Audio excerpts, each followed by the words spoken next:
Hello, beautiful people, and welcome to the Navagraha Oracle Yoga and Coaching series for the Goddess. This series is wisdom from the lineages of the divine feminine, and we begin our time today in Africa. So we'll be traveling around the world in this series, 20 different goddesses, different regions of the world. But today we begin with the mother of all waters, the goddess who proved that the last to arrive can be the most influential. And her name is Osun. Osun is a Yoruba Orisha, a divine being, a force of nature, a sacred energy that has been worshipped for thousands of years in what is now Nigeria and across West Africa. She is the goddess of rivers, fertility, beauty, love, and feminine power. Her sacred color is gold, her sacred number is 5, and her sacred river is the Oshun River, which still flows through the city of Osogbo today. So Osun came into mythology, according to research, probably about 2,300 years ago, possibly older, through the Ifa tradition. And the Ifa tradition was an oral tradition, one of the oldest spiritual systems on earth, really, passed down through generations of priests and priestesses and storytellers from the region of the Yoruba area of Africa, West Africa. And the primary academic sources for this myth is kind of mainly for the purpose of this anyway, a doctoral thesis named The Mythological Religious Study of a Yoruba Goddess, Oshun of Osogbo. This research draws from the work of scholars like Badejo, Deirdre, Bayer, Abiodun, and Bascom, all of which document the Ifa oral corpus, the Akosori praise poems, and the testimonies of Ifa priests, including Yemi Eliburubom. So today we are honoring the energy of Osun. Oshun in Brazil, in Cuba, in different parts of Latin America, or wherever there's an African diaspora, mainly as a result of slavery, where the practices of worshipping gods and goddesses in this way became kind of merged with Catholicism, which is in many parts of Latin America known as Candomblé, or Umbanda in most parts of northern Brazil. Oshun is a goddess represented in gold. She wears a crown, necklaces, a dress, bracelets, and her colors are usually yellow and gold. There's also a beaded comb and a mirror, and we'll talk about the symbology of this. So her number is 5, the sacred number 5, and yellow and gold represent kind of the power of the sun, of a life-giving force, the wealth of life. Gold represents the sun's energy, the life-giving force that makes everything grow. From Osun, gold is not about material wealth, it's about the wealth of life itself, the wealth of fertility, the wealth of beauty, the wealth of feminine power that cannot be bought or sold, only recognized and honored. So Oshun's devotees wear gold and yellow, not as vanity, but as a sacred uniform. Where you dress in Oshun's colors, you're invoking her energy. You're saying, I'm aligned with the goddess of beauty and power, and I'm worthy of gold. We're going to use the energy of Oshun today in our practice. It won't be a traditional Yoruba ceremony, and if anyone is interested in deepening their Yoruba religious practices, or perhaps exploring more of this very beautiful philosophy or spiritual practice in its various forms, then I will definitely put some links in the chats. But today we're talking about Oshun and her mirror. The mirror is one of the most powerful and misunderstood symbols. It shows Oshun holding a golden mirror. She looks into it and she's admiring herself. Many have interpreted this as a kind of vanity, as a narcissism, shallow or self-obsession, as a beautiful woman. But I think the interpretation is very wrong. I think the golden mirror is not about vanity. It's about self-reflection. It's about looking at yourself and seeing the divine. It's about recognizing your own worth and beauty and your own power and refusing to let anyone diminish that. In Yoruba philosophy, the mirror is a tool of divination. It's a portal between worlds, and you'll see that in many indigenous histories and cultures around the world, mirrors as portals. When Oshun looks into her mirror, she's not checking her makeup, she's checking her alignment, she's making sure that her inner power matches her outer presence. She's verifying that she is still connected to her ashe, her life force. So the mirror portal between worlds is really also a symbol of truth in the Yoruba tradition. The mirror does not lie. It shows you exactly as you are. And for a goddess who's been excluded, overlooked, and underestimated, the mirror is an act of radical self-love. It's saying, I see myself, I know my worth, and I will not let your blindness become my invisibility. Oshun teaches self-love, confidence, and beauty that comes from inner reflection. She teaches her devotees to look in the mirror and see not flaws, but divinity, not problems, but power, not inadequacy, but life force energy. So when you see Oshun with her mirror, don't think of vanity, think of vision, think of the courage to look at yourself and say, I am enough, I am worthy, I am golden.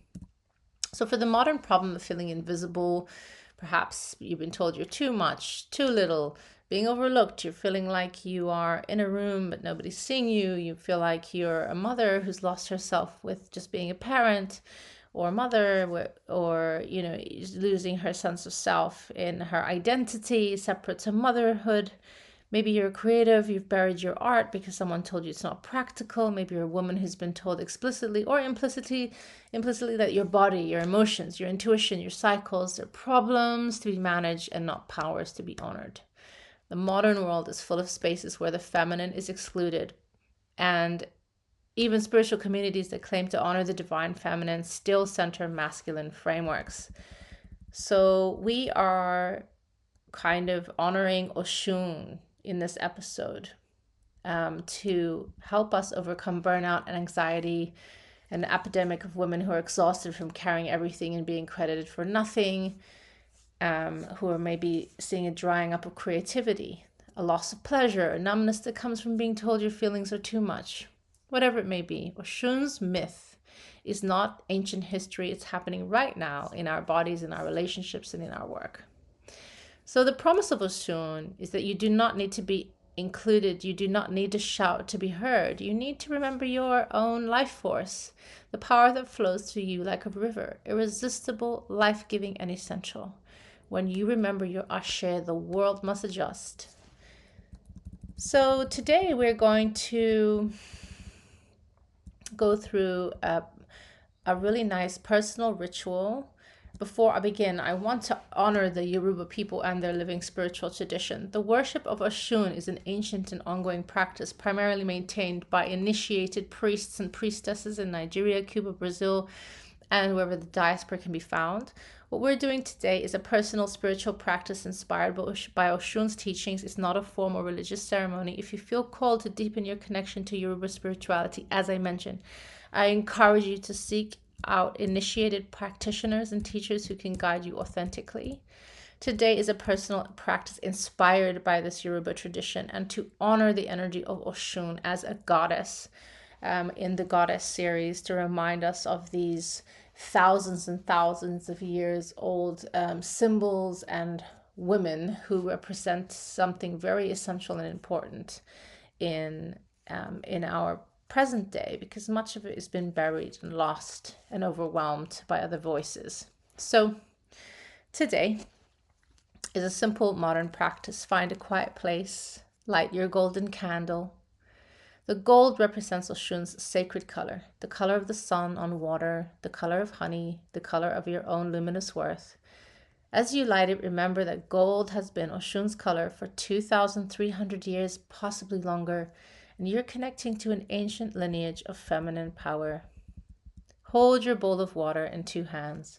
Water is Oshun's element. It's the river that flows through you, the tears that cleanse you, the womb that birthed you. The Oshun River in Nigeria has been flowing for millennia, carrying her blessings to her people. Speak these words.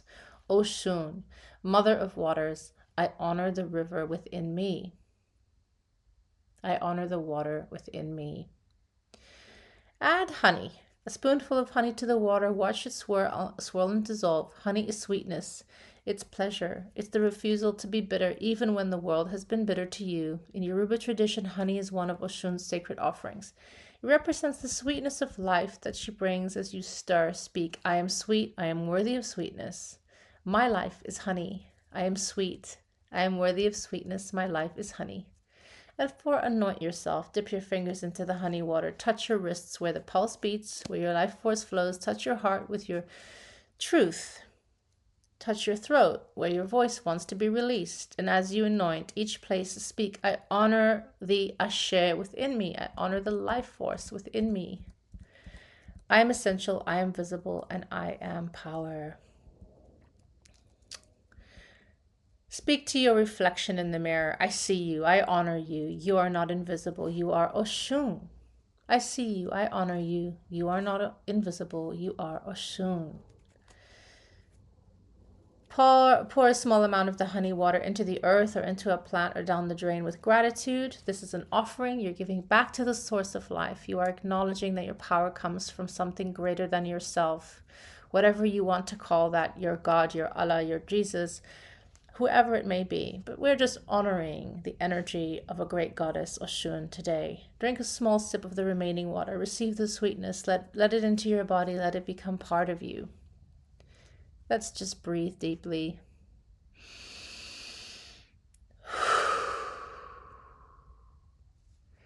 And smile. Ashe, ashe, asheo. That is the activation ritual for Ashe, personal practice, inspired by the ancient wisdom of Oshun, adapted for your modern life. It's simple, it's powerful, and it's offered with deep respect for the Yoruba tradition from which it comes. You can do this whenever you feel invisible, whenever you need to remember your worth, whenever the world has made you feel optional. You are not optional. You are Oshun. Before we close, I want to offer you a coaching reflection. Just take out a journal and ask the question, where in your life do you feel invisible right now? Write it down, name it, don't judge it, and then ask, what would demonstrate my life energy? What would demonstrating life energy in that particular space look like? Write it down, be really clear, be powerful, be authentically you. That space now has to be adjusted to the presence of your life force in that area.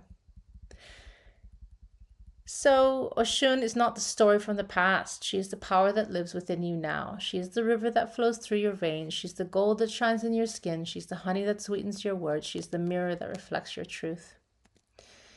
You're not invisible. You're not optional. You're not the last one anyone thought to include. You are the life force, the reason that anything flourishes.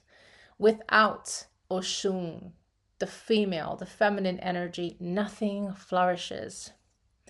I really am grateful for your time and attention for episode 1. I hope you've enjoyed it. And next week, we'll be going to the Middle East to meet Inanna, the goddess who descended into the underworld, stripped away everything, and rose again as a queen of both heaven and earth. Because she has a message for every woman who's ever felt burned out, lost in roles, and ready to strip away what no longer serves. Until then, honor your waters, adorn yourself in gold. Look in your mirror, remember sweetness. This is the Navagraha Oracle Yoga and Coaching. This is the Goddess series, and I will see you next time.